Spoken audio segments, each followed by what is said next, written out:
Okay, hello guys. I hope you are doing well. Can you hear me, please? Yes, we can hear you. We are doing well. Okay, yeah. I think we have to start because we are having some feedback session with Aaron and some of you guys. So in like from 10, from like in 15 or 20 minutes maximum. So let us just quickly start while people will continue joining. Okay, let me share my screen today. So in this tutorial, we're gonna see support vector machine. So let me just share quickly my screen.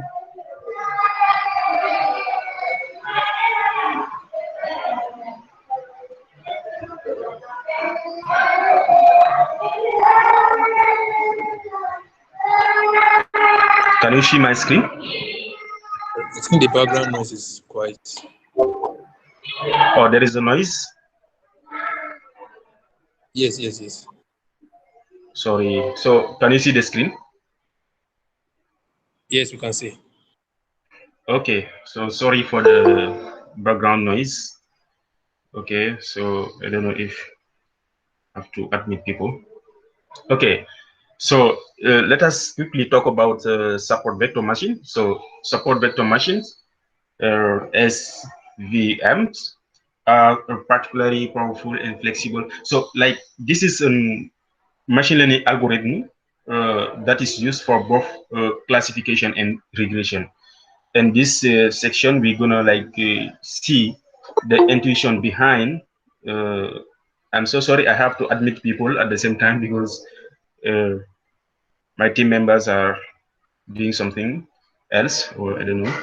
Okay, so we're gonna see the intuition behind support vector machine, and with an example of like how to apply support vector machine when you want to do some classification tasks. So here I have imported some couple of libraries here. Okay, here what I've done is just I have like created data like to I'm just trying to show you how support vector machine works actually. So this is a block data. Here I have a set of data, and here I have a set of data. Okay, and the support vector machine is like aims to try to separate these two sets of data. You realize I have here, for example, these are the hyperparameters, like the arguments that I have set, like this is the number of samples and the centers are two. That means I have two blocks, something like that. All right. Okay. Now let us see how support vector machine works. Okay. A linear discriminative classifier would attempt to draw a straight line separating the two data sets right here.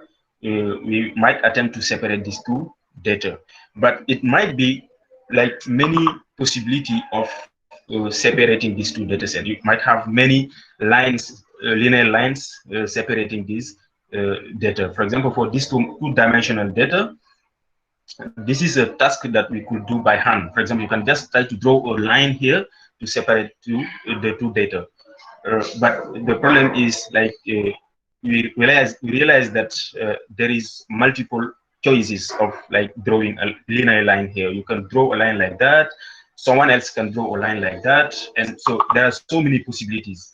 Like as you can see here, this is like a way to separate these two data sets. And this line also, you can draw this line to separate these two data sets. As well, you can draw this line to separate the two data sets. You can draw even more than three lines here to separate these two data sets. Now, what is the aim of the support vector machine? The aim of the support vector machine is like among these lines that separate these two blocks of data, which one is the best fit? Like which one is the best for separating these two data? So support vector, like the aim of support vector is like to try to maximize the margin. What we are trying to do is like we try to draw this line with some widths, right? For example, rather than just drawing a zero width line between the two classes, we can draw around each line a margin of some widths, right? Up to the nearest point. And then we just consider the line with the maximum, for example, margin. For example, let us see here. This is another example. As you can see here, I have the same the same thing that I had here, but each line we have drawn, we have some like kind of widths around it, right? Okay, you see this margin for this line, this margin for this line, and this margin for this line. Now, support vector machine says that like you just consider the line with the like which maximizes the margin. So the margin is like up to you cannot go if you just touch one point in either of like from the two blocks of data, you have to stop there. So I cannot increase this margin here because it already touches this data point as well. Here as well, I cannot increase this margin, but here at least you realize that this one on the in the middle, the margin is bigger than the other ones, you see, and it touches this point here and touches this point here. So support vector machine says like we should just consider the line that maximizes the margin. So this is the main idea behind support vector machine. You have a classification problem. You want to classify two blocks or more, like I don't know, blocks of data. Then there are many ways of separating them. There are many ways of drawing linear lines to separate the two blocks of data. But support vector machine says like the best one among those lines is the one that maximizes the margin. So this is the like just the intuition behind the support vector machine. You realize that in this support vector machine, the line that maximizes this margin is the one we will choose as the optimal model. So support vector machine are an example of such a maximum margin estimator. So just to like the main idea is just to maximize the margin, just to consider the line that maximizes the margin as like much as possible. Now here, let's see a result of an actual fit of this data. For example, we'll use scikit-learn support vector machine to train a support vector model on this data. For this time, we will use the linear kernel and this like C parameters. So these are some hyper parameters that we discussed the last time. For example, here you have to import the support vector machine support vector classifier from this scikit-learn.support vector machine, and then the kernel linear. The kernel can be like polynomial, anything like we will see it in the next couple of minutes, for example. And if you fit this line, you can just use this model now to fit a data. For example, x and y. Let's say that x is your, for example, y is your target variables, and x is the set of your features. For example, this is a way like to fit your model. You just import it from here, and then you have to specify like some kind of hyperparameters. You could have left it like that. It will give you things by default, and then you just use this to fit your data. X is like the variables, the set of variables, explanatory variables, and y is your target. And this is what it gives, right? As like, because you did not specify other hyperparameters, so it gives those hyperparameters by default, right? And then here you realize that when we visualize, for example, here we have fitted the data, for example, and when you visualize it, you realize that this is the best. It does not give you many lines here. It just gives you the one that maximizes these margins, right? You can see this like these lines.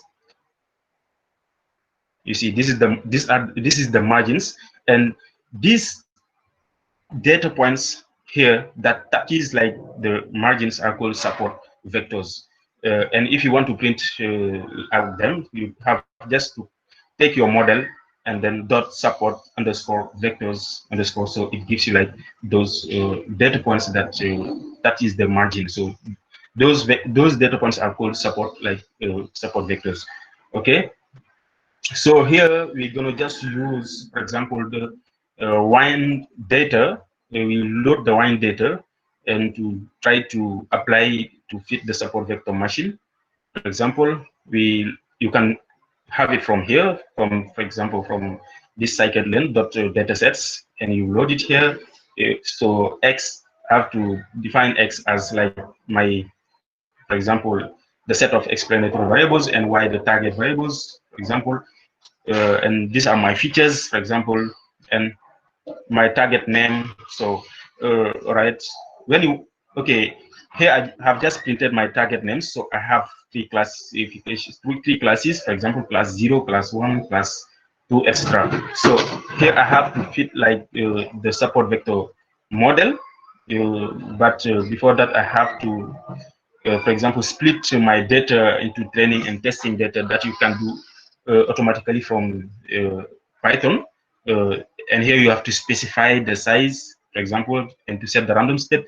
Okay, here let me just fit my model. You see here at the beginning I did not set any default any hyperparameters. I leave it like that by default, and I just fit my model on the training set, right, and check the accuracy of this model. So I have checked here. Is what I want to do here is to see the accuracy on the training data and the accuracy on the testing data, right? Oh, sorry. Can you hear me, please? Yes, we can hear you. Yes. Oh, okay, sorry. Yeah, sorry. All right. So here is the accuracy on the training test data, and here is the accuracy on the training data, for example. Okay, as I told you, the hyperparameters, for example, the hyperparameter kernel, we have linear, RBF, polynomial, sigmoid, etc. But actually, we don't know, for example, which one of these is the best for this model, for this particular data set, right? So I just have, what I have done here is to tell him that, like, to just consider each of these as my kernel and gives like the accuracy of my model.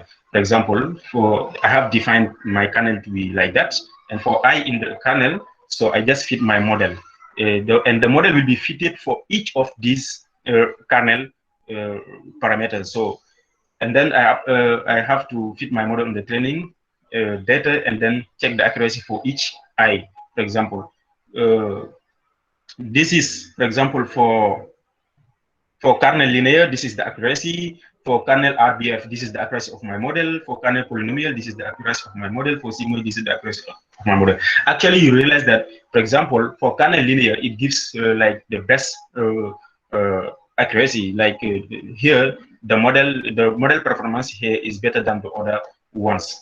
As well, for example, for my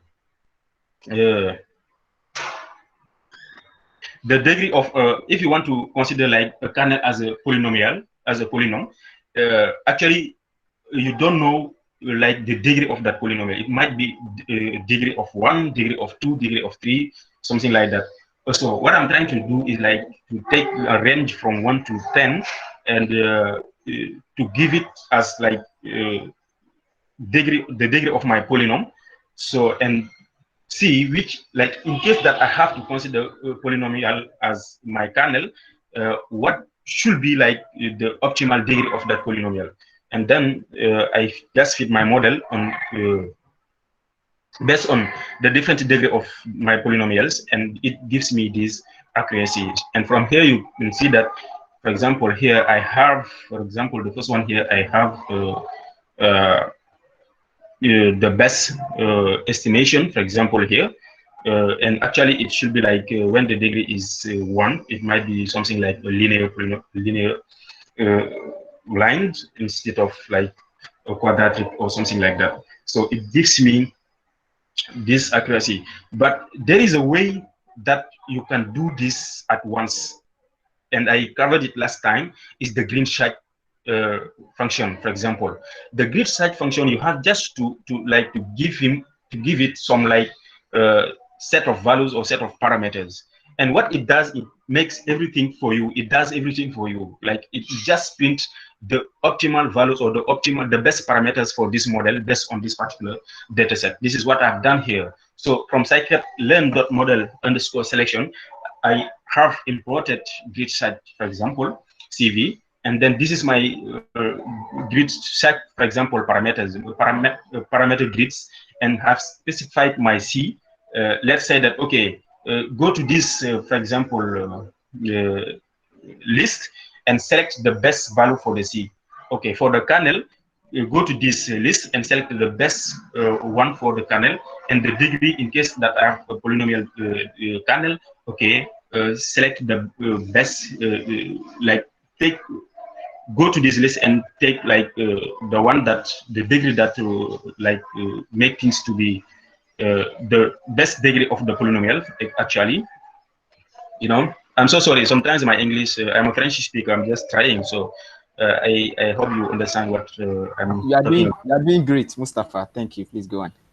Yeah, okay, so this is the okay, and I have just to fit my model, like I have to fit this grid side model on my this grid side function on my model. This is the model that I have fitted so far, and this is the grid parameters that I have defined it here, you see, and then I have to fit this grid model into my, like I have to fit it on my training and test data, and then from there I can ask him, okay, what is the best what are the best hyperparameters that you have actually, for example, chosen from this param grid, right?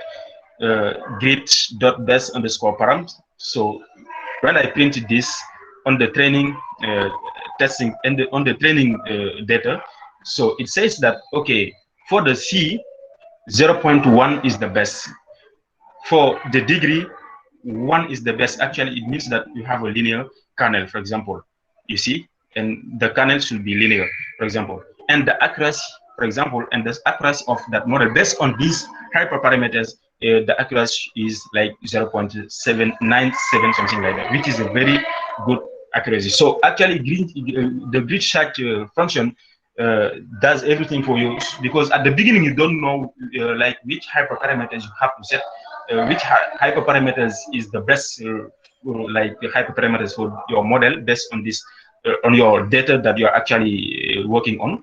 But the grid side function just gives you everything like at once. You don't have to worry about.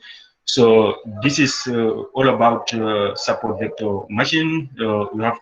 We talked about the intuition behind support vector machine and how we apply support vector machine to fit our data to do some classification tasks. So thank you very much for your attention. Quickly, if you have a question, we can quickly discuss about them before we start the feedback session. Thank you very much, guys. So, any question? Please, how do you hello, Mustafa? Yeah, Emmanuel. Please, I wanted to ask Okay. how do you do your grid parameter search? Like, what are the things you should consider when you are choosing the parameter search space? Like for different, because for different method of searching, like for logistic regression or XGBoost and all that, like there are different ways to different parameters that you have to tune and search for. So how do I do that? How do I define my space? What are the ideas?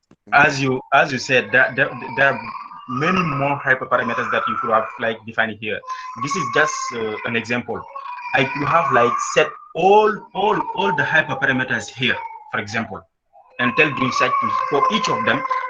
The thing is, those hyperparameters that I did not consider here into my grid search parameters, they what grid search does, it will just give me the default values for them, for example. But the ones that I have set here, it will just give me the best of them. So this is just an example. You can specify many more, for example, hyperparameters in this grid search, for example, space.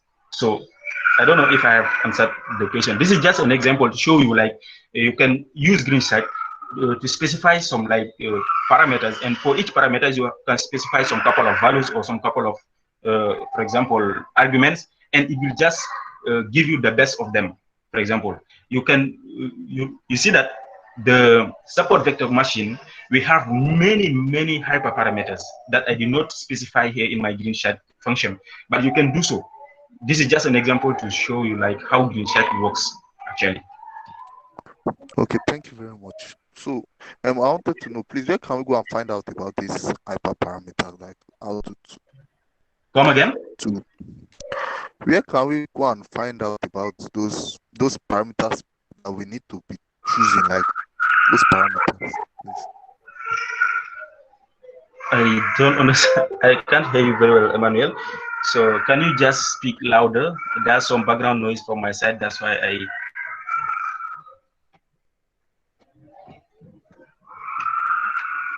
Okay, let me hear my. Okay, Emmanuel, can you hear me? Yes, I can hear you, sir. I can hear you. Okay, sorry. I was saying that I did not get very well your question. Can you Okay. come again? Okay, my question was, I was asking, where can I learn about parameter space? Like how to define those parameter space? Like what should I look out for? That is the question I was asking. How should I, like, does my data define how I should, like, should I just randomize, or is that an ideal, what you showed us now, is this the ideal parameter to define when you're doing your first parameter tuning or something? Like, I want to understand how to do the parameter tuning. Okay, That's my question, sir.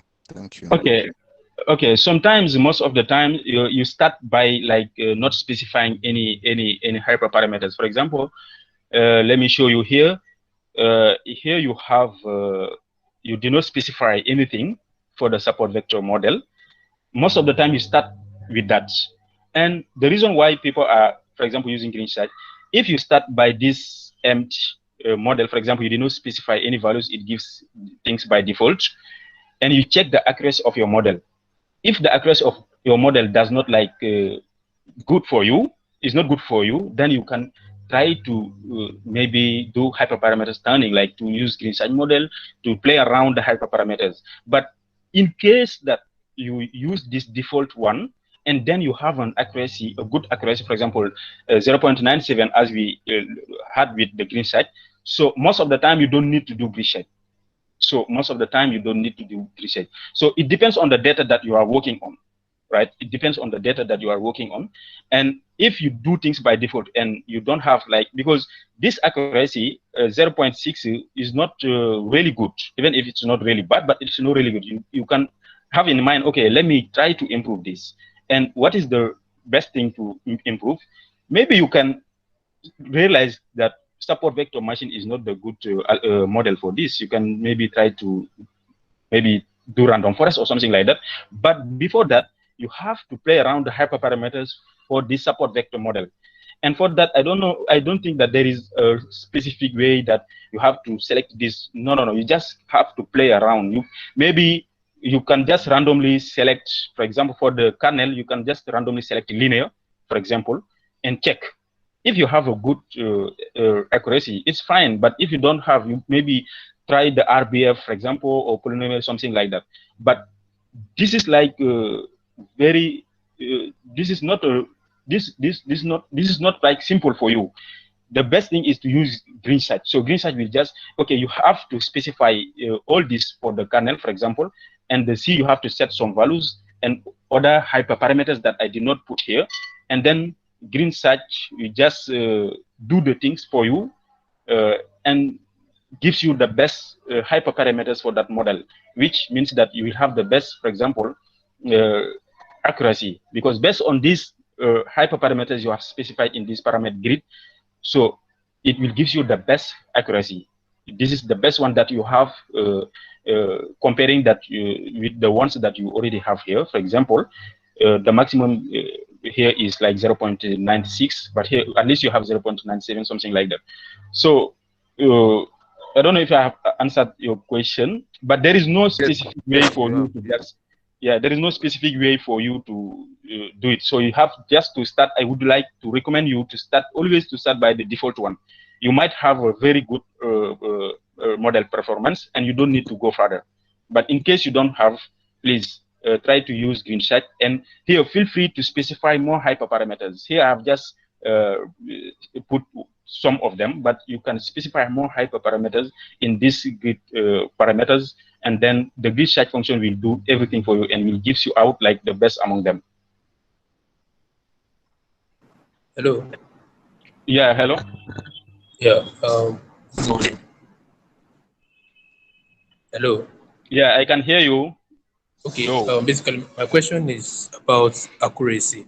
Take for instance, you have built a model and the model is recording about 100%.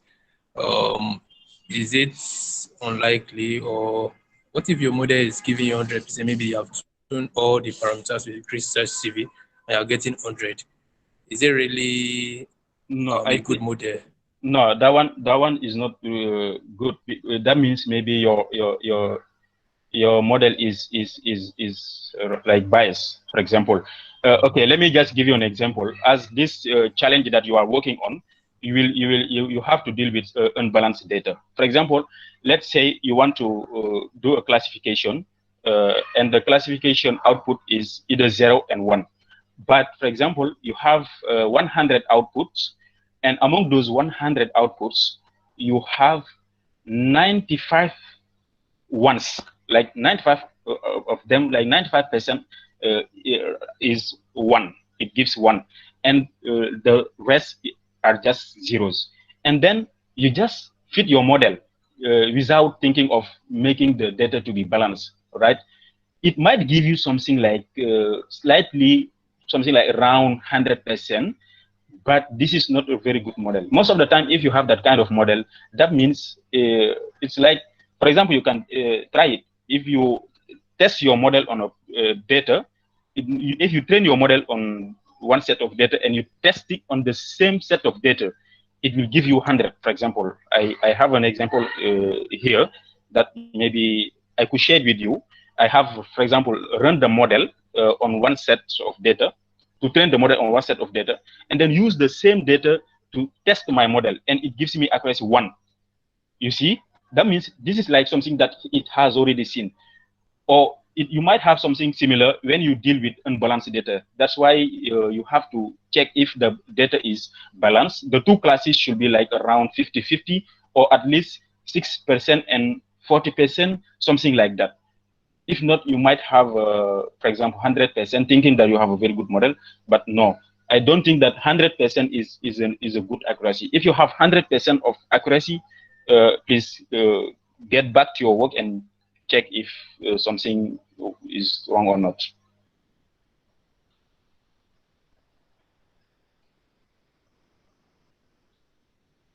Hello. Yeah. Yeah, thank you for the tutorial. So I wanted to ask, I'm looking at the challenge, and the suggested evaluation metrics to use are ROC, F1 score, and accuracy. I think you already used accuracy, but what if we wanted to use F1 score and ROC? Are we just supposed to pick one, or we need to use the 3 of them? Okay, yeah, I think you are free to use any of those things.